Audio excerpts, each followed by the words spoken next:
Good evening, everyone. It is January 17th, and I would like to call the Great Island Advisory Committee to order. First up on the agenda are remarks from me, and I'm going to keep them brief because we have a lot to accomplish today, and we have, I know some people are on a schedule, so we're going to try to keep moving along. So I want to first say to Bill and to Julie, thank you for inviting me to give the tour to the Coastal Advisory. That was terrific. And the eagle picture that I sent around was actually taken by one of the Coastal Advisory Committee members. And that was taken, I don't think I mentioned it in the email I sent you today. And we will post these on the Great Island website so everybody can see what we're talking about. But the eagle was in the tree that was over by the main house, by the big house. So, and then I want to thank our residents I received a couple of photos today, a bobcat. I did not know that there were bobcat. I knew there were mink, I knew there were fox, I knew there were coyote, but I didn't know there was a bobcat. Tony, did you know there was a bobcat? No, just the coyote. Okay. Well, there are a number of coyote because I also have a video of them. But the bobcat photo that I sent around was taken a couple of years ago, and the last time it was spotted on the island was last May. So pretty cool. We have a lot to accomplish today, and I want to thank particularly our residents for all of their work on this. Jeff and Dan, and I want to thank Kate for helping them with the RFQ, and Bruce and Kip for all of your work on the rules and regulations with Lori. Our last meeting was December 20th, which was obviously right before Christmas, and then we had Christmas, we rolled right into New Year's, into my anniversary. And then we had Martin Luther King, we had some snow in there, so I know travel, all of that, I know this is a particularly busy time of year, and so for you guys to all dedicate your time to this, I really appreciate it. I've requested the Board of Selectmen to take a look at the Great Island Charter. I think that a lot of what we are doing currently falls under that, but we will be having a discussion on whether things like the RFQ and the RFP, if our charge should be adjusted for that. So we'll be having that conversation at the Board of Selectmen level on Tuesday. Tuesday morning is our meeting. With that, next item is Ed, Director of Public Works, Ed Gentile. Good evening. Ed Gentile, Director of Public Works. I will keep it brief. You folks have a lot to talk about tonight. So just our first experience with snow and salting down on the island. Of course, our contractor did an outstanding job. No complaints for anyone. We did have Tony go down and check it out before, during, and after the storm. So I think he did a good job. We'll keep an eye on him, of course. We do, and we did supplement one of the rounds of salting with one of our guys. Because of that snow squall that we had later in the afternoon. It kind of covered everything just enough to make it a little bit dangerous.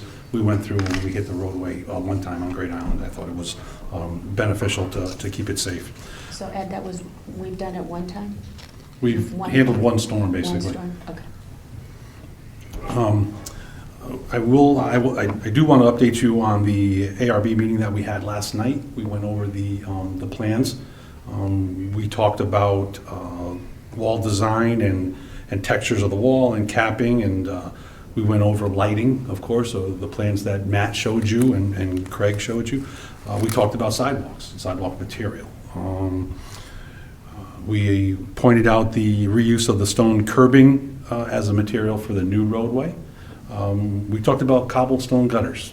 And we're looking at where we could possibly reuse some of those cobblestones safely. And I think that's going to be something I think the ARB would like us to try to do out there. We talked about landscaping and trees, where they thought we needed more or where they thought we needed less, and maybe a coordinated effort with one of our neighbors when they did a development of their property. So they'd asked if we would try to do that. And the final piece was, of course, the pillars out front. That was a significant conversation that we had with them. We talked at great length about different designs and different features, and what I did for you, we had our landscape architect redraw the design that they came up with basically last night, and we put it on the plan here. And what it, let me show you what it was before. There were two alternatives, right? We are stuck with this property line and this pillar. We were going to have our sidewalk come just to the north of that, and then a small planting area, and then a 20-foot foot wide roadway. And what we did was we mimicked the width there to here and placed the same substantial sized pillar there, and then the next ones wrap around to the street. So that was alternative A. And alternative B was similar, except what it did was it took away this balance here and squeezed this in tighter. What it doesn't, and what it shows is the roadway is not centered, if you will, between the pillars. And Ed, I think the committee's choice at that point was the A, correct? To be honest with you, I Yeah. don't recall, but if you say so. Yeah. I thought it was to keep the pillar closer to the other one, B. That, Just down here. yeah, because the road, it's been a while since we talked, my memory was that we can't move that one on the right. We never made a committee decision Yeah, on there it. was no It was really motion. just kind, it was Yeah. just kind of Discussion. like people looking at it and kind of thinking about it, but. Okay. So what they came up with last night, and I think was actually a really great idea, was this look here. And I think it gives what they were looking for was the quaint, small approach through here with the pillars on both sides, a pillar here, but kind of mimicking what is on the outside area, which is a gate. There's a gate to go through. So what they wanted us to do was possibly show that type of gate system here and a fencing piece here to kind of mimic the size. So balancing it again, but by putting the pillars close to the curbing too, which I thought was a good idea. I think it makes you feel like the road is further to the right too, which as you come over the Rings End Bridge, It's going to be I a little think left that- of center better, because you're adding that pillar on Mhm. between the sidewalk and the This one here. roadway on the right on the side. right side here. So I was at this meeting and it was really interesting. The chair, Craig, Flaherty, and our landscape person, and maybe one other person, Sure. all had this kind of same concept individually, that they came up with this drawing. But this evening, I would like to have a consensus on if we approve of this, because this will be going into the package tomorrow to planning and zoning. So I think I think it would be responsible of us to give planning and zoning some direction as a committee, so.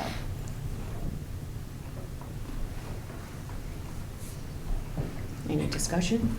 I think it looks nice. I think it's. Yeah, I like it's the big idea with the improvement. sidewalk sort of Yeah. between the pillars. It kind of feels kind of safer for the walkers as well, even though I know it's just a visual. It's a visual, but, you're right, okay. You know, but- What do you think, Kim? Yeah, I'm in agreement. I think that's better than the previous two options presented, so good moving forward with that. You like it? What do you think, Dan? They all worked, and that's probably the prettiest solution. Okay. So where does the crosswalk feed into that sidewalk there? Going across Goodwives? It'll be right up here. Okay, And it'll pick up a sidewalk to here and then go in between the pillars. okay. And the sidewalk through the pillar will be cement, and then we'll pick up the asphalt. On the opposite side of the pillar, we'll pick up asphalt the rest of the way up. And there's no gate there on the right side any longer, right? There is, it's There on is. private property, so we really can't touch it. It's on, this piece right here is a gate. And it's still there as a It'll stay gate? there and remain Okay. there. Unless they ask us to do something with it while we're there. No chance that people that are coming across that crosswalk are going to choose to open that gate and walk through, or? No. I don't think that gate's been open. It's been a long time. Yeah. It's a rusted gate. But this will be an added expense, correct? Why don't you tell us what additional work you need to do to make this work? Sorry. Two new pillars. Just in looking at the pillar system itself, I was gonna move one, now I have to build two and move one, So it's going to be a little costly to do that. I can give you my opinion on probable cost, but I'd be shooting at it. These are going to require, my guess, some type of core system to substantiate the load, some type of footing and foundation. But I have to say, entrance to Great Island, I don't think I've seen a better plan yet. You can match the stone I'm going to repurpose the stone, and hopefully. for the 2 additional ones. You got enough? There's one over here that I'm going to be able to repurpose and take apart. The hope is I can use at least that stone to face the front of it, and then try to match it on the backside. So if I'm going to put a matching stone anywhere, let's put it where you don't see it coming in. If it doesn't match perfectly, or if it's not as worn or weathered or darkened, it's something that it'll do over time gather, but at least the face of them will be appropriate. And will you wire all 4 With, for electric, for power? I thought the idea was we were going to uplight these, Yeah. so the power would be in front on the underground. Yeah, they mentioned wiring while we're in there, but we're not actually disrupting that one on the right, correct? No, this one. We're not touching that, right? I'd have to do something special to get power to that center Okay. of that light, or even if I it think was that's a very good idea, just for, for flexibility going forward. It's to redo, sorry. I was watching them build that new entranceway to the cemetery on the Post Road, and I saw that there was no electricity going in there. I was like, that's a missed opportunity. And I think that's a very good idea for probably a very small, since we're already going to have electricity there, to just, do rough electric. Okay, we'll send you out there. I mean, what I can do is the 3 new ones, put power up to the top and cap it so you Yeah. can't see it, and maybe to the one that doesn't move, run a conduit to the back side of it and cap it and leave it there. Yeah. If we ever have to do something, then I would have to do something to that wall to get power to the top. Okay, Mike, any thoughts? I concur with that plan. You like it? Yep. Mark, you good? I like it. All right, It's pretty. yeah. Okay, so then we will share with Planning and Zoning that we have Great Island Committee supports this. Okay, thank you. Last 2 topics are upcoming meetings. EPC meeting is scheduled for the 24th of January at 5:30. And the P&Z public hearing is January 30th. I believe that's at 7. That's all I have. Okay. So I would encourage everybody, especially for the Planning and Zoning public hearing, if you could put it on your calendar and try to attend, that would be terrific. So that's the 30th. Okay, EPC did not require a public hearing. That was an option for them, but I believe that because Planning and Zoning is having a public hearing, it would have been a little redundant, so. Okay. All right. Next item on the agenda is discussion of a draft for RFQ for a master plan consultant. So just to refresh you, last meeting we discussed the RFP process and going out to bid, and the idea that this would be probably a pretty popular sought-after project. And so the idea was to create an RFQ to maybe put a little scaffolding around what we were kind of looking at. And so Jeffrey and Dan took a look at this, and Dan came up with, well, wait, who's going first? I'm going first. You're going first, okay. Jeffrey, take it All right, thank you, yes. And also appreciate the input from Kate and you and John's very good comments. So I'm not going to read all of this to you. We did want to provide, on second page now, a little bit of background about the general purpose and project description. And as far as the scope, the key word I want to note in the heading of this section is it's the projected scope of services for the landscape architect design. I think that's the other advantage of going with the RFQ process, is that we have a chance to Oh, yes. Because You we've know got what? extras. Yes, here are copies of this. I did email everybody it, but if you want a hard copy, it's right here.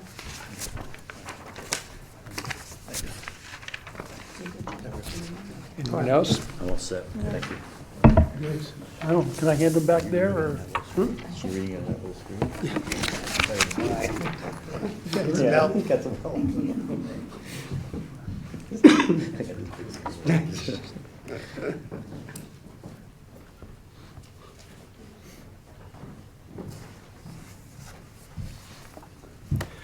Going with the RFQ process allows us to continue to evolve this scope of services prior to our issuing an RFP. So the idea would be to select the best qualified firms that meet our requirements and then invite them to submit the full proposals. So again, I'm not going to read all these bullets. I do want to talk a little bit about the idea of a conceptual vision plan that identifies the proposed uses and programming. We have the vision that has some zone areas, but actual uses and programs haven't been defined at all.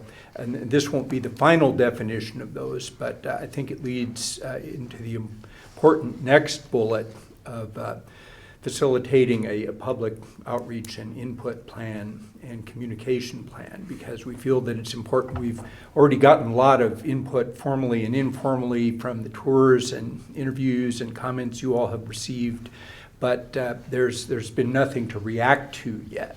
So coming up with some possibilities in this early stage and really getting a community consensus on what the program is important before we move into detailed designs and beyond. So that bullet is sort of related to having a plan for engaging the public in different ways, and also a communications plan to just keep people advised of where we are and when there are opportunities to comment or look at preliminary designs and that sort of thing, a way to get that out there.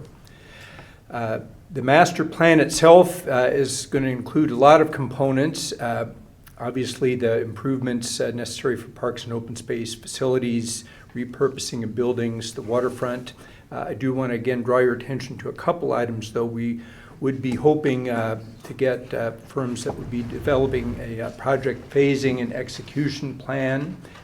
Rome wasn't built in a day, and this project is likely to be a long-term endeavor, so how can we optimize how that all gets sequenced? We're also asking that they be adept in looking at project funding options, and I've listed a few, including but not limited to grants, philanthropy, public-private partnership structures, commercial development and/or revenue-generating activities support ongoing operations and maintenance. Going down to the bottom, we included also developing schematic and construction design documents and possibly administering and overseeing the construction services. Again, this is the projected scope. We certainly, either in the RFP or in the contract, can decide if we want to put all that under the responsibility of one firm or maybe divide those up. But we wanted to make sure that those qualifications were included, or the scope was included as the responders submit their qualifications to see if they have expertise in all these areas. So we decided to go fairly wide on the scope, and we can narrow that down or amend that as we go along. So that is what I wanted to cover. I'd be happy to stop, take any questions or comments. Sure. I think it's a very precise and excellent document, so thank you for all that work. My only question or thought is in the general purpose section at the end of line 6, or line 6 where you say new opportunities for activities and community facilities identified as priorities and strategies in the town plan of conservation and development of 2016 and the Parks and Rec master plan in 2018. My only issue with that language is that I think a plain reading of it makes it sound like to whoever is getting this proposal, like, you need to look at the plan from 8 and 6 years ago as these are our priorities. And I think this is a much later period of time. This is a much different concept that anyone probably thought of in 2016 or 2018. So perhaps just where it says new opportunities for activities and community facilities, period, or something like, if you wanted to put in a clause, say something like, including but not limited to. Because just when I read that, it just jumped out at me. But the rest of the document, it's a wonderful blending of some specifics and also giving a lot of, open areas for ideas, et cetera, a lot of flexibility. So thank you for doing that. I think if we added something like including those identified, because yes, the park plan was done a few years ago, but a lot of the concepts, I think can still ring true. I mean, things like, we know one thing was very high priorities, people want walking paths. And this very simple, basic thing that, may not have changed or probably has not changed. So I think just say include it, so. I would think Including but always- not limited to, because Yeah. I'm really, maybe it's the way I look at statutory language. I see that as limiting language. And ultimately, this group and the Board of Selectmen and with community input are going to make these determinations. But I'd hate for the initial person to give too much weight to plans that were developed in 2016 and 2018. I mean, obviously, look at them, they're historical, documents, and I'll be 100% transparent and say that I didn't look at those plans in advance of the meeting today. I didn't have an opportunity to, but I really would be concerned about language in there that, for this consultant, that might Okay. limit the vision. That was my question, is there anything, the plan is pretty broad, and that's why it lasts for 10 years, but there's nothing in there that you would not like this plan to address, right? I haven't looked at the 2016 and 2018 Okay, plans. I so- didn't have so- time to do okay, that so you before just that. worried But I it might just, be too just by restrictive looking just at in the general. language, I Okay. don't know what it says in there. Okay. But unless it says something, we love recreation and open space, I mean, It wouldn't want does. to be That's tied what it down says, to. yeah. Yeah. Actually, if I could add in here, I agree with your comments, the language, to not have the language be limiting. And I did glance at the plan before the meeting, and it does speak to conservation, and it does speak in certain areas to development. And so I like the addition of the, referencing the plan, but not trying to box it into something that, this committee may think is necessary or important.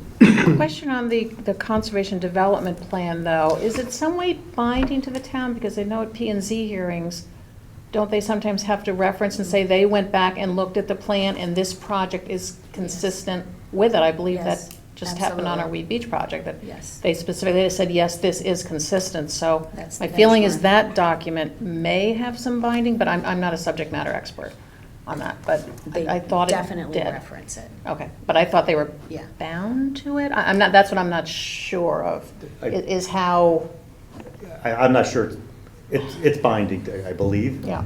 But no, I'm not a But it's lawyer. open to interpretation. Is it all limiting? Okay. Yeah. And what Could you what just say latitude is something there? like activities and community facilities, taking into account the town plan of conservation, of development, and all that? That way you are in fact taking it into account, but no one would interpret it as a limiting factor in terms of brainstorming and vision. Yeah, that's more sufficient. Does that work for you, Jeff? Agreed. Sounds good.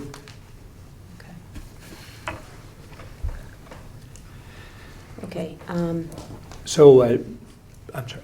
go ahead. That was all, unless there are other questions on the projected scope of services. So Dan was going to overview the other requirements of the submittal. Go ahead. Okay, all right. So page 1 was, in essence, telling the potential consultants what the project's about. Page 2 is, explains what information we want those consultants to provide to us in response to the RFQ. In the big picture, there's 4 categories. General information about their company, their individual team members' experience and resumes, their company's specific experiences as a company on similar projects, and finally, their financial strength. So I'll go through those in a bit more detail. So on the second page, the key to the opening paragraph is that we want the majority of the design work to be performed by the prime firm. We don't want a broker who farms everything out. Under general information, which is about the company, it's a company overview, their current workload, in other words, are they available to do our project and have the time to do it. We want their understanding of the project. In other words, they spit back to us what we've told them, and we see whether they've got that right or not. And in more specific detail, their design approach. And then any unique services that may set them apart as a company. So that's what the general information is. The project team experience has to do with individuals. We want their org chart, the roles of each of the assigned team members, the resumes of key personnel, and information on any sub-consultants that they plan to bring onto the team. Again, with the intention of the company being able to handle most of the responsibilities themselves. Regarding the firm's project experience and technical qualifications, we're asking for 5 case studies of your company's, their company's most relevant project experiences, especially highlighting the similarities in geography, topography, and climate to what we have here in Darien. And we limited it to 5, 1, because we have to review all these, and 2, because it's unlikely that they've got more than 5 projects that would mimic ours or be similar to ours. And if you don't limit it, they spit back every project that they've done in the past 20 years to you with 5 pages and photos on each one. So that was the intent there. We want their experience preparing master plans because that's a key component of our project and our needs. Their experience conducting public outreach to the community, which is how they're going to figure out what should be included in the master plan. We're curious how they've addressed and resolved the types of challenges you run into in designing projects like these, especially with regards to budgets and schedules and meeting those, and if they've had difficulties with those and how they've dealt with them. And their experience with brownfield sites and ecological wildlife impacts and getting regulatory approvals. Those are all things they're going to have to deal with on our project. And financial and legal qualifications, typical stuff, insurance limits, audited financial statements so that we know what their company's strength is. Any negative information we should be aware of with regards to their company for any reason. We don't want there to be any conflicts of interest that exist between their company and the town of Darien or other related projects. And we want to make sure that they're licensed to practice in the state of Connecticut, which is critical to preparing design drawings and getting them approved. So the last section on the last page includes some administrative details. First of all, we want them to follow the format of the prior page, which is items 1, 2, 3, 4, so that all the proposals we get, and you think we're going to ask for 10 copies, and if we get 30 responses, that's going to be a lot of books to go through, and we want all of them to be in the same format so that we're not hunting all over for resumes and project experiences. Everybody's got to follow the same format. Then we tell them what happens next, that this committee is going to evaluate all those submittals. We're going to ask for interviews probably, give them a tour of the project site, and then ask the selected firms to respond to the request for proposals, the RFP. Then I've got some disclaimers in here. One, that the town of Darien is not liable for any costs associated with preparing the RFQ, and that we will be the final judge as to whether or not the responder is qualified to proceed further in the procurement process. And then anticipating the form of contract so that they're probably familiar with AIA C-103 because it's a consulting type of agreement, but that's subject to change because it's only anticipated. And then next issue is how to deal with questions, who they're submitted to, and how they'll be responded to. And then the RFQ delivery requirements. We're asking for 10 hard copies because we anticipate about 10 people need to review them, and an electronic version because everyone does that. So that's the RFQ. Questions? How does this get distributed? How does the RFQ get How do distributed? you get it out in the world? I'm going to count on Kate for that. Kate? Kate will put it. She knows But how to I do would it. suggest that people have ideas of strong firms that we would want to be interested in our project, and those people should be reached out to individually as well, just to make sure we get it in the hands of people that we think should be interested in this project.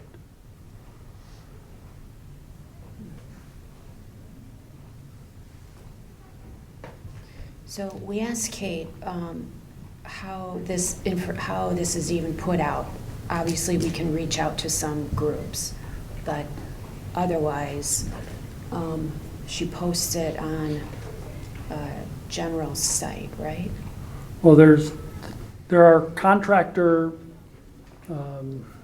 bulletins that handle projects, registers of projects, and we need to find out what those are for landscape architectural type projects. I'm familiar with them from a construction standpoint, but not from a design standpoint.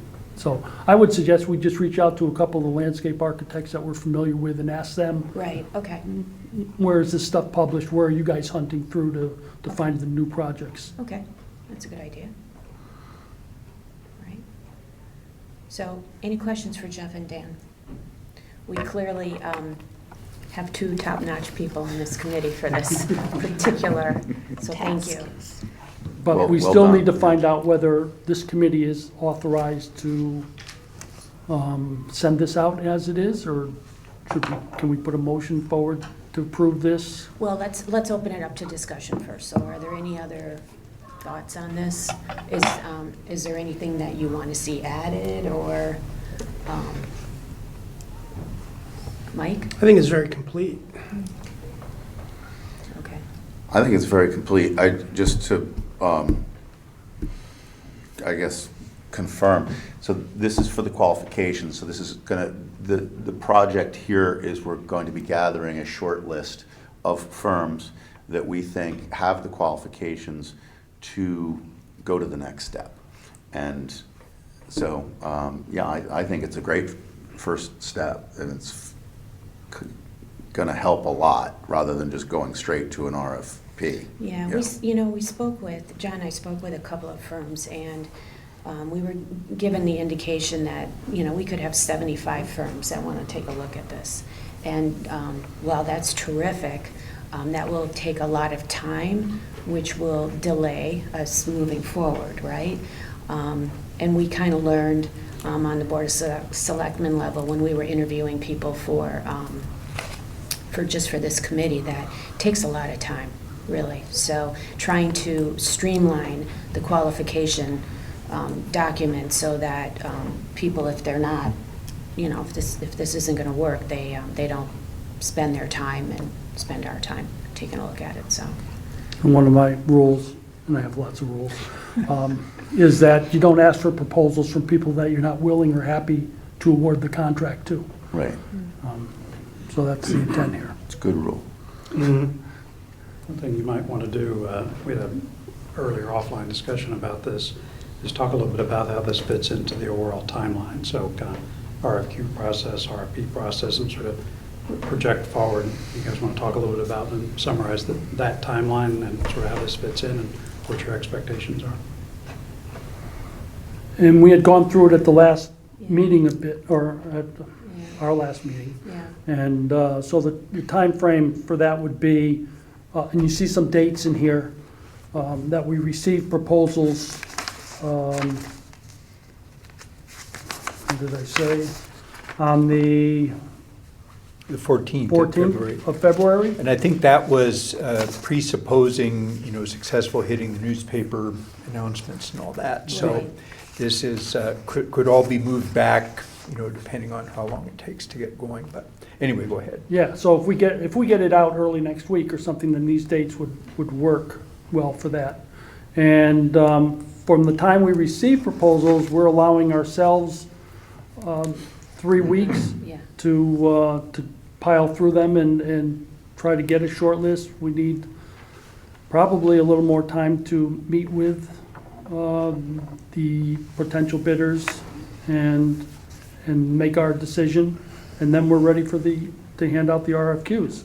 By that time, we should have a good RFPs. By that time, we should have a good RFP ready to go.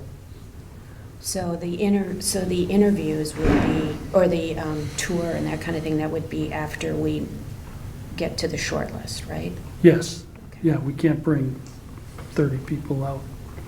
I mean, you can, I guess, which is one possibility which we could talk about.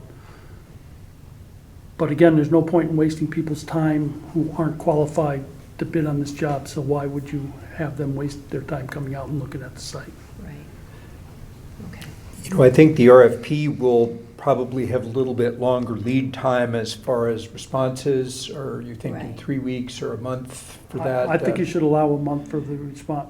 And then, of responses to course, the RFP. that will also entail interviews and then getting up to contract. So I think even in the best case on this schedule, we're probably looking at early summer before we'd have the firm engaged. Yeah. I think that's what Kate said. Yeah. Okay. Going back to the beginning.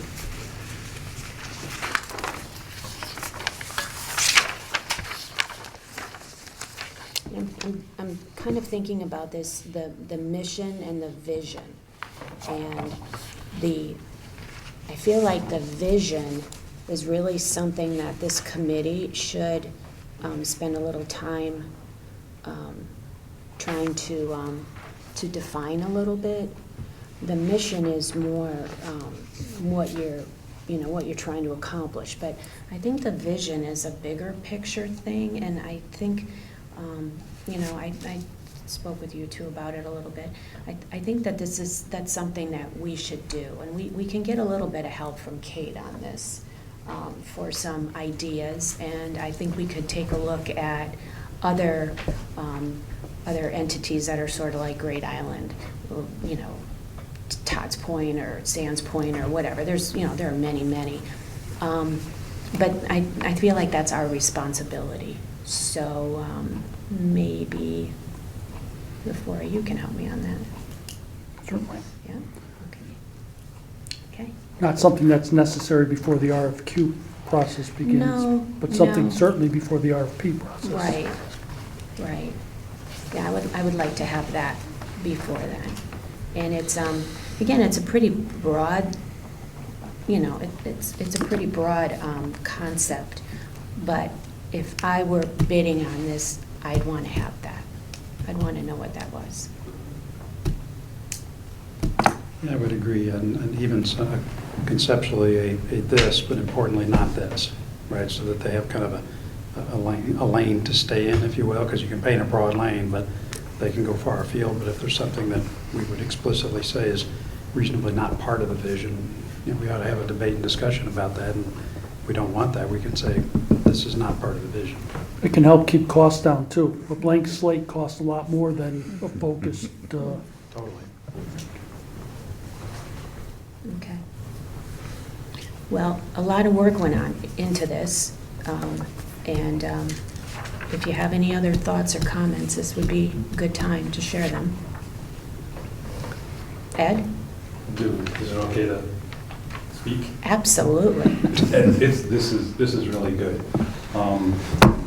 This is a good time as you start to refine this, in my opinion, to start developing a ranking sheet of how you 9 or 10 people are going to read 25 or 30 different pamphlets, if you will, or books, and rate and grade each one of these, whether you go from 1 to 10 on each one of these 4 topics, or 1 to 25, or you balance them based on where you think their strengths should be. maybe not so much in financial, but definitely your project team To should weigh be them, stronger yeah. and weigh them differently. So this is generally where I'd put my ranking sheet together too. And I'd have a good idea, because sometimes you get a question from consultants, they want to know, how are these going to be graded? Okay. And I think it's a good time to start thinking about that. I think it's important to do that. I didn't want to box ourselves in with telling the proposers how we were going to do the ranking at this time, not for Right. the RFQs. And then we got to question whether we do that for the RFPs or not. But this is just getting qualifications for them to find firms, not how they're going to be rated on their proposals, which I think is critical. I think when you start to look through the different proposals for the RFQ, there's going to be different approaches, there are going to be different reads through here.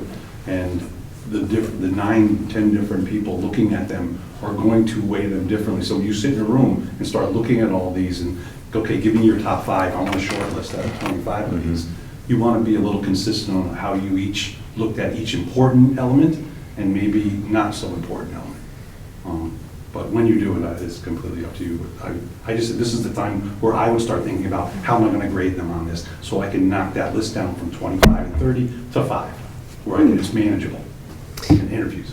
You seem to have a lot of good ideas. Yeah, yeah.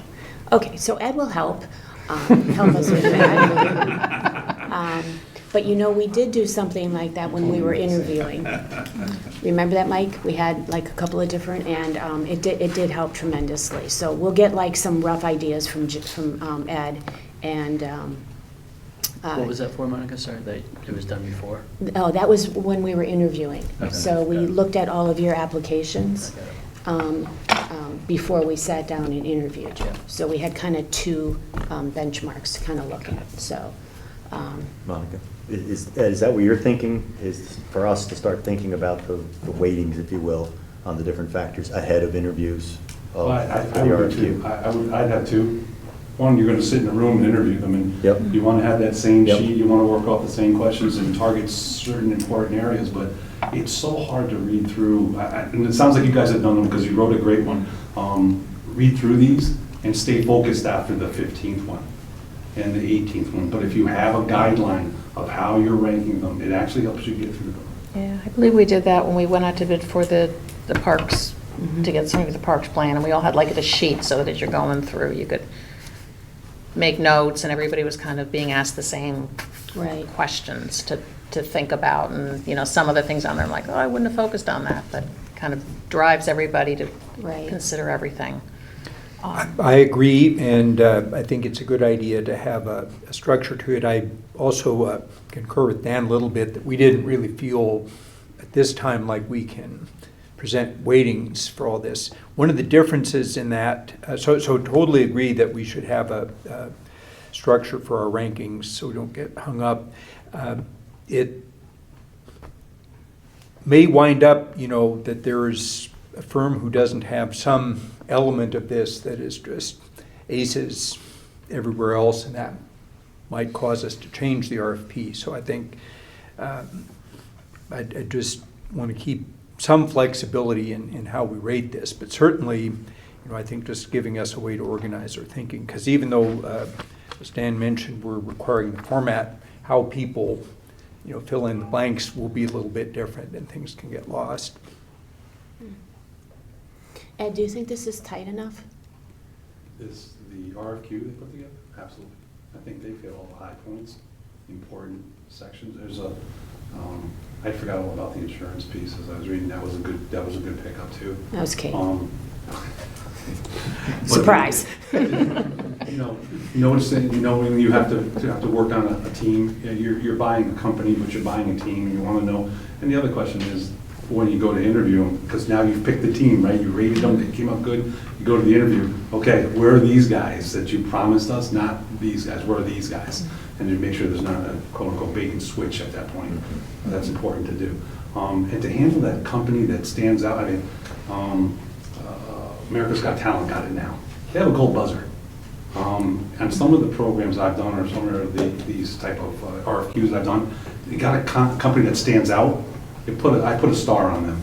And when we start to talk about the rankings, you see if they had something that you really, really liked, but didn't score well in something else. And that was one of the, you get to bring one to the table. And that's what we did that too. Those are other options. So they don't fall through the cracks. You don't miss a good company or something that they had that other companies didn't provide you. And we have a little template that we developed for this, for the work we did, that I can share with you guys, and they work pretty well. And the only other thing I'd mention is, always, every time you meet or work on something, ask this question, which is, what can we do to keep this process moving? Because even something like this could derail you for a week, or 10 days get added here. All of a sudden, this process turns into starting in September and not really starting it in June. It can be very slow. So just ask yourself, what can we do to get this out the door, even if it's not quite perfect, particularly where perfection doesn't matter, to keep it moving so that we get this stuff going. Yeah, I think this part won't hold up getting this out. No, I would agree, but just Right, in but general, in don't general, allow right. yourself to get bogged down. And if there's a roadblock, Monica will unblock things for you guys. Just keep it moving. Okay. I love checking things off. So everybody's good on this? Okay. Okay, then I will, Dan and Jeff, can you follow up with Kate Yes. and me and get us to the next step? Super, okay. And then we will, we'll circle back on the whole vision thing too, because that would be another thing to keep moving down the field. All right, and again, thank you really for all of your help on this. It's definitely in your wheelhouse, but it still is a lot of work, so really appreciate it. So, okay, next item on the agenda is discussion of pedestrian access. That's what we have on here, and that, so what we discussed last time was a little bit about early access for pedestrians to get on the island. So, right now, the island has access only to the people that live there, our tenants, and people that are visiting the stables. And to refresh you, the construction project to widen 23A, we are working really diligently to stay on schedule with attending these meetings and getting all of this information in. I want to thank Craig and Matt and Ed for turning this around. This was a meeting from last night, so really appreciate the new designs. So that project, Ed's project, will start in April, sometime in April, okay? So between now and April, it would be terrific if we could have some pedestrian access. And I think that the community made a sizable financial commitment to this project, and I think that people are really excited to get out there. But I also think that this, we've been very careful and kind of methodical on how we go forward, and I see that continuing with the early access. I look at this as, kind of a soft opening and a way for us to learn what's going to work out there and what's not going to work. And being sensitive, obviously, to the tenants that are there, as well as to the natural environment and to our wildlife. We have quite an assortment out there, and so I asked Lori to work with Bruce and with Kip, and kind of come up with what are our concerns, and are there any concerns about this concept? And we had a meeting and discussed this, and then also to come up with, if we agreed that this was the way to go forward, what would be some rules and regulations that we should consider. I apologize for not getting our legal opinion a little earlier, but I did forward it all to you, and we have copies here that have the Wayne Fox and team's ideas on this. So, Bruce, you want to kick it off? Sure. Thanks, Monica. As you said, we worked with Lori, Kip and I, and I think we had some very good conversation. Yeah. Oh, and Ed, yes, and Ed, I'm sorry. We had some really good conversation about trying to get early access to the residents of the town. And we started out by looking at, what are the benefits of providing this early access versus the challenges of providing early access. And so if it's okay, I'd like to just share some of that with you now, and so that we can discuss how we are, where we are as far as a decision about moving forward with early access.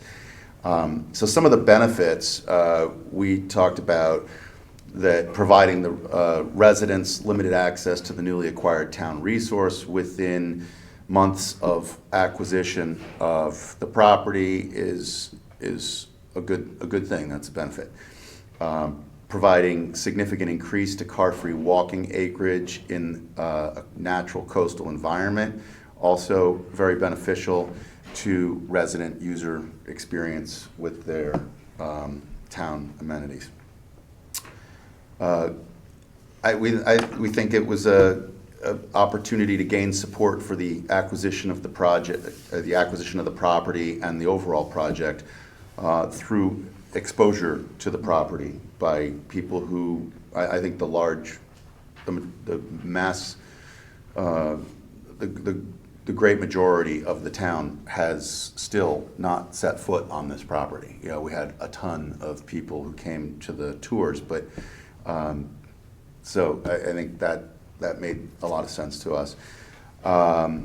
Allow the board to gain an understanding, allow our committee, that is, to gain an understanding of how residents want to use the property and help shape our future planning and decisions. And then it would be beneficial to gain feedback, lessons learned from what the early visitors see and do on the property. And specifically, resident suggestions will be more refined and better with the understanding of the property and the challenges or restrictions involved with, what have you, whether it be wetlands or, animals or, things like that. So I think we had a very good, it was easy to figure out some of these benefits, and so that summarizes those. And then on the challenges side of things, we looked at those, and so some of those bullet points were, at this time, we're really not able to offer on-site parking, so that is a challenge for ADA, things like that, but just with the 23A not done yet, with two-way traffic, we really felt that the property's not ready for that yet, so that's a challenge. And with that, with no parking on the property, neighboring area streets could see an increase of improper parking, so we would need to check signage and things like that prior to opening early access, because people, if they don't live right nearby, would need to drive and park somewhere to be able to get to walk onto the property. The third challenge was that there's no bathrooms, no working bathrooms for public on the property at this time. Another one was risk of residents' interaction with areas of the property that have not yet been deemed safe or properly secured. So, we have the remediation portions that are fenced and things like that, but so that we'd hope that people would honor that. And then finally was just the addressing tenant privacy and making sure that our townspeople are respectful of the tenants that we have there, and so that was really the benefits and the challenges. Our group felt that the benefits outweighed the challenges, and that we could find a way to mitigate the challenges. So, I don't know, Kip or Lori, or if you have anything you want to add to that. Okay. Well, go into the rules a little bit too, but I think important to highlight, that there was a lot of discussion behind this. I think an easy way out would have been to say, let's wait until everything is in place, and I think this is a great example of prioritizing some of the desires of residents of the town, but also realizing that there are a lot of things that go into this. So, there was discussion that if we went through every single detail, would probably extend this meeting for hours. So, as we present some of these rules, it should just be noted that there was a lot of thought and reason behind them. A lot of things were considered, and we have Lori, who has dealt with similar properties and interacting with the public in those properties, and brought a lot of experience to the table. Monica, who's been very involved, hands-on. Bruce, who has intimate knowledge of the property, and then Ed as well, who's out there with his team, daily. So a lot of knowledge was brought to the table and put to good use here. So with that, public access will be granted, but on a limited to pedestrian use and on the paved roadways. And I'm not going to read through the entire document. I'll touch on the big ones. Obviously, everyone has it in front of them, but important to highlight some of these. So limited to the paved roadways at this time, and prohibited from leaving the roadways. So while that is limited, it gives a great view of the property, and the idea here is to give residents and anyone who visits the property the chance to visualize what the possibilities are with the property. And obviously, vehicular access is limited, so bicycles, vehicles that are not listed in here, prohibited for the time being. And the hours are daily from sunrise to sunset. So rather than limiting this to any specific day or hours, we felt that having a wider range of possible time to visit would spread out traffic and allow more access to more people. So that was an important point for us. No restrooms at this time. Everything you bring in, you carry out. So no gatherings, and right now it is really meant to just be pedestrian access walking through. And a big one on here, no pets. We've talked about some of the wildlife. There is a lot of it, and as of now, that is the best path forward, and it will limit any interactions that are not desired between the pets and other wildlife already on the island.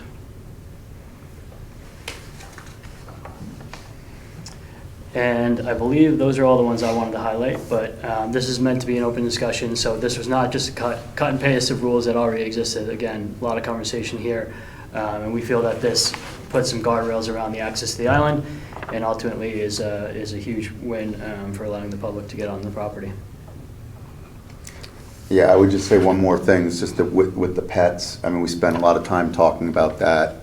Knew there'd be a lot of interest in that. It's not just the wildlife, it's the fact that we have a tenant who runs a equestrian operation, and with pets that don't normally see horses, the way that they react in that first encounter could be very unscripted and potentially dangerous. So while that was one that we worked hard on, but at this time that was our decision, and I think unanimously.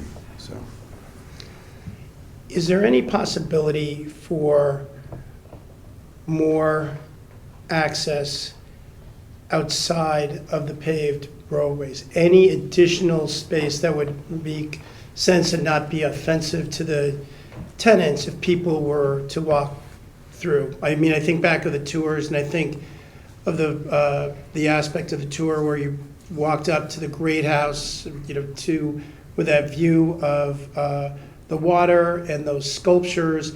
Is there a way that a path that could be created or allowed to go off to that point and around the back and back to that road? we talked a lot about that too, and where we landed on that is that, yes, there is a lot of ways and things that you could do that. These are just preliminary. We talked about the term early access, and that we don't have the 23A in yet with bidirectional traffic for emergency vehicles, things like that. So we really just wanted to keep it simple for right now and say that this is until 23A is done, which really should be by July. So this is truly just early access, like a privilege of being able to get in we just want to get the residents in as quickly as we can. And so we hope that the community will be excited about that and understand that this is really just the very first. So if I understand what you're saying, so you think that after that work is done, there'll be more opening of that general access? Because I'm not sure what the conditions will be different then than they are now, other than we'll have a wider road and a better front. I mean, those other things that you mentioned will still be the same, but I think if there's a way that we can, allow a little bit more, freedom through the property, that would be to everybody's benefit. Well, I think, Mike, that the catch on this one, and the reason that this is a soft opening until the road is completed, is I envision somebody falling off of a wall or down by the water, needing an ambulance and having a horse trailer trying to leave at the same time and having a problem. So I know that's worst case basis, but that's my job. So I think right now we're just trying, and I add, Tony, if you walked that pavement in there, how long of a walk is it? It's a pretty Paved long. roads are 1.1 miles. Okay, so you can get a 1.1 mile, a lot of steps just staying on the pavement. So remember, this is just the soft opening to get us to when the road is completed. And the other thing we weighted heavily was the timeline, right? We want to get people in there as early as possible. So, we could consider, putting restrictions around that area somehow, but we felt that the timeline was more important in that case. Yeah. And in the first sentence of the rules and regulations, it says these rules are set forth until, and will stand until such time that the road project is complete, and then will be revisited. Yeah. Mike, we had a very robust discussion around this, and exactly that. And the trick is, you say, well, this area is okay, but it's a lot to map out for a short amount of time. And you do have waterfront, and the worry is that somebody does something they shouldn't, and unfortunately, I know that happens. And you need services in there quickly. It's tricky. And we wouldn't be able to open it. I mean, one of the things we talked about, if we did let people off the paths, we would have to be more careful about fencing and protecting people from things which would take us longer, so we wouldn't be able to open as quickly. So I think that we can run parallel and have Ed and his team doing certain things to say, okay, let's be getting the property ready so that we can let people off the paths in due time. But I mean, I don't know exactly what are the final processes or additional stamps that have to occur before we can let people on the property. But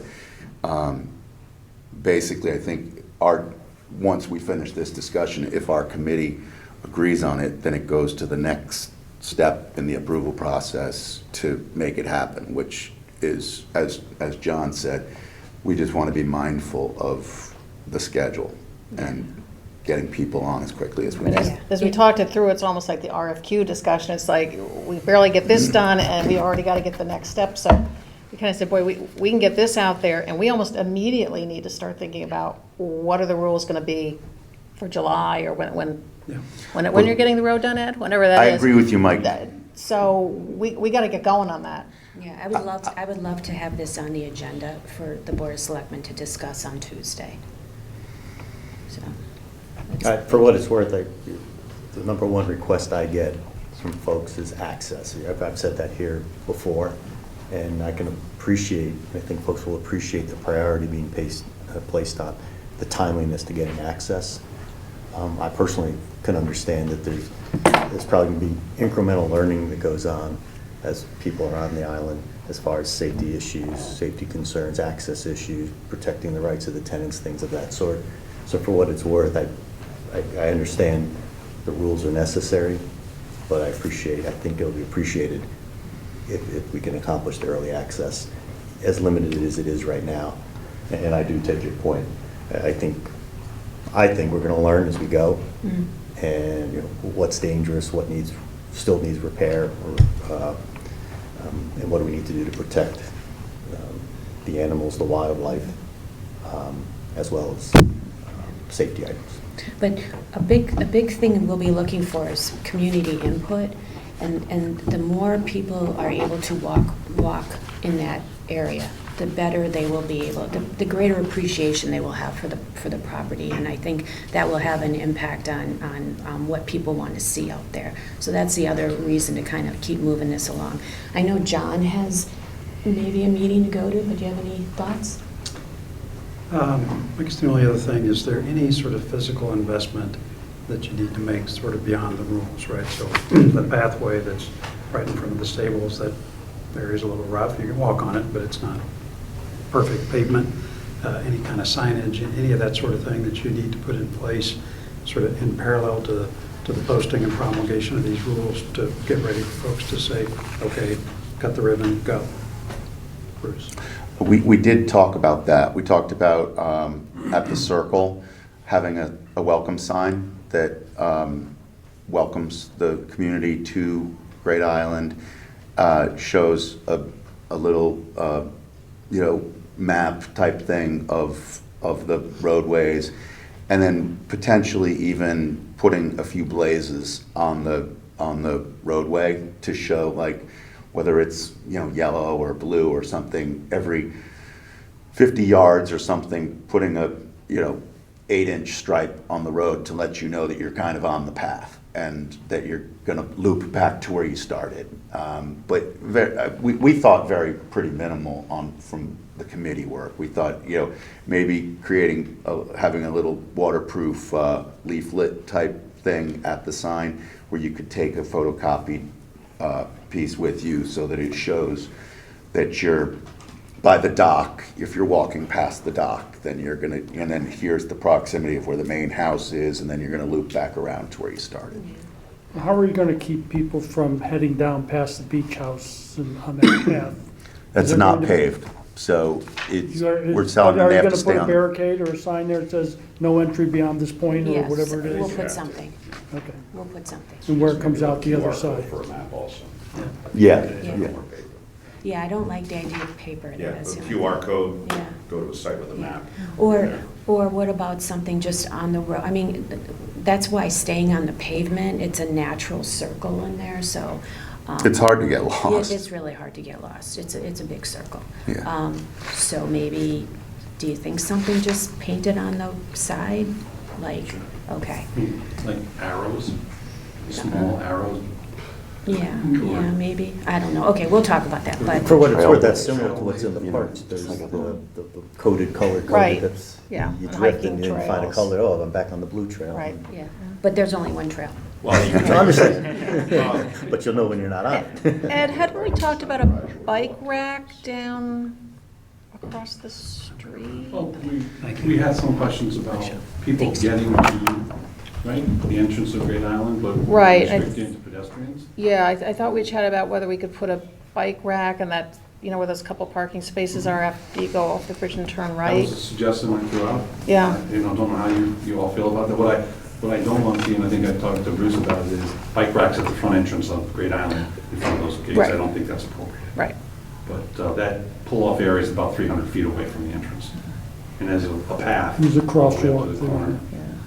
I mean, our other hope is that people will go and could go and park at Pear Tree Point and then That's what I'm. walk back up. Yeah, that's what I'm envisioning. We're gonna need some signage at the residence where the people live. Right. That say, no public access beyond this point or something like that. Right. We can repurpose the signs that we have. We're gonna need some roping off of areas where we don't believe they should go. The bridle path is one of them. And I'm thinking I'm gonna need to put trash cans out there I'm gonna have to, if I don't do it, so we're gonna be picking up after people, I'm sorry. But it's just the nature of the, Laura, you know, if they're not there, they Yeah. don't know what to do with it. Yeah, we tried that during COVID down at the beaches, to not have the trash cans because the people were touching and asked people to pack in and pack out, and it was a disaster. Okay, well, we'll ask people to pack in and pack out, but we'll have a couple of strategic, okay? The rule, I'm sorry, are the rules could be posted? You mentioned signage, but Right at the, Yeah. maybe right at the front entrance, I think that's what Bruce had mentioned. I'm sorry. Yeah, I, I mean, it's Not Yes. this many rules, though. No. kind of the key ones relating to, Yeah. or whatever the key ones are. Yeah, I think our big ones. reminder. I think some of this is, we would put this on the website, but The it's a little, website. you know, it's. it's a lot for a sign. It's a lot. Yeah, for what it's worth, with the parks rules, we're required to have them on file with the town clerk, the police department, because they have to know whether they're Right, to right. enforce, and the library. In the library. Whether anybody goes to the library and looks at them, I cannot tell you. But maybe following that protocol would be good. But certainly, the police probably would be a decent idea to run this by the police. Yeah, sure, we definitely will. Yeah. Where I was going with the posting of the rules is, I think you mentioned to be up at the circle. So all right, someone rides their bike down Rings End Road, up to the circle, oh, can't take the bike, they're leaving it right there. They're not now Right. gonna come back out, maybe to the bike rack. It's gonna stay right there, walk. Maybe they'll walk from there. So I don't know how we address that, but I'm just thinking that's, no one's gonna remember, you know, row 17 of the rules said no bikes when they ran their bike on Saturday morning. Well, maybe with just the really major ones, no bikes, no pets, stay on the driveway. Right. Sunrise to Other than that, sunset. have fun. Yeah, like. 1.1 miles. Right, I like that idea, like the Yeah. big rules right behind the gate on the left Yeah. side on our property just That's where I said, was going. yeah, like 5 bullets. Yeah, the main ones. Yeah, yeah, and some of these other items, like care of town property, those are really there because certainly Parks and Rec has been counseled in the past by the police force. If you don't state it, they can't enforce it, so. Understood. Again, these are things you wouldn't post, but. Yeah. What prevents cars from parking on Long Neck Point Road along the Ziegler property? So as you come back from, well, the beach, Pear Tree Point, come I think down there's no Long Neck parking Road, and signs just there. park on the right side. I think there's no parking sign, like from think there's no where, parking signs where there? the junction is, where you come down off along Nick Point. Before you get to that junction, all the way back up to the new house that's being built on the right. Up, so Yeah. past the junction, yeah, Yeah. I don't know if that's marked. That's what I think, that was one of our where I'd challenges where we park if said I were, we need needed to to park. look at what's allowable parking, and is it, It's a public street. does right? It's a anything need to be public street, changed? Yeah, I mean, I don't think we have no parking signs on Nearwater Lane. Yeah. And is there no parking over there? I don't recall seeing signs in that area. Okay, we'll look into that. Put up 4th of July, no parking. There are signs on On the the trees. water side of Pear Tree Point Road, when you're walking past where we're talking about the bike rack. There's definitely signs on that side. It's tight there, too. Yeah, it's tight. Really, It's tight, it's but, yeah. so dangerous there. It's crazy.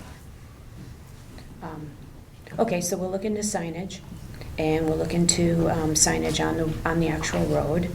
And again, this is until the road, until construction starts.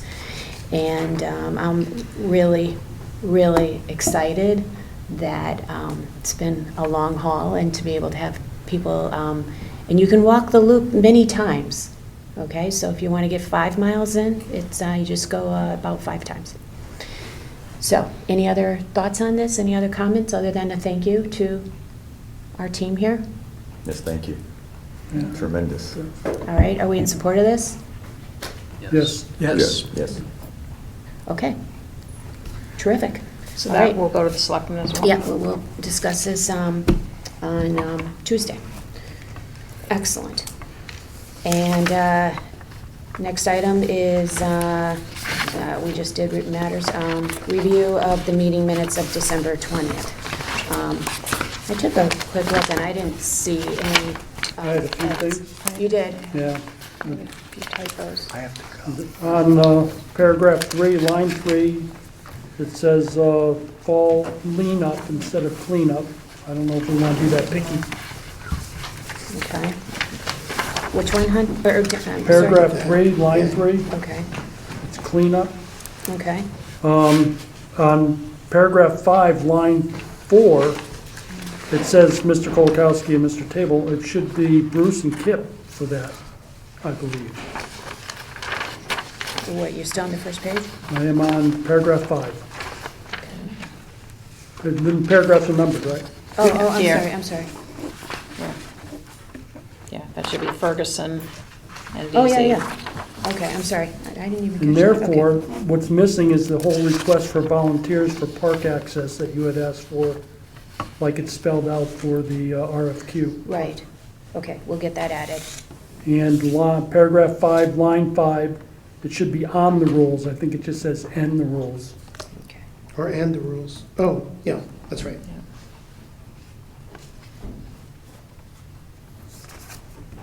And then right after that, Parks is misspelled. With a C instead of a K. Okay. And I also, it doesn't seem to say that we actually, we talks about that we reviewed the previous minutes, but it doesn't actually say that we voted on them. It says we voted to adjourn. No, I think we did vote with edits, because I think Bruce was left off of the But I attendance. don't think it says that anywhere. Okay. It doesn't say that we approved. No, it just says we were in attendance at the last meeting, committee members suggested that we have the discussion about how detailed we want to get, Okay. but then it doesn't They actually, were approved as amended. yeah, it doesn't say. Okay.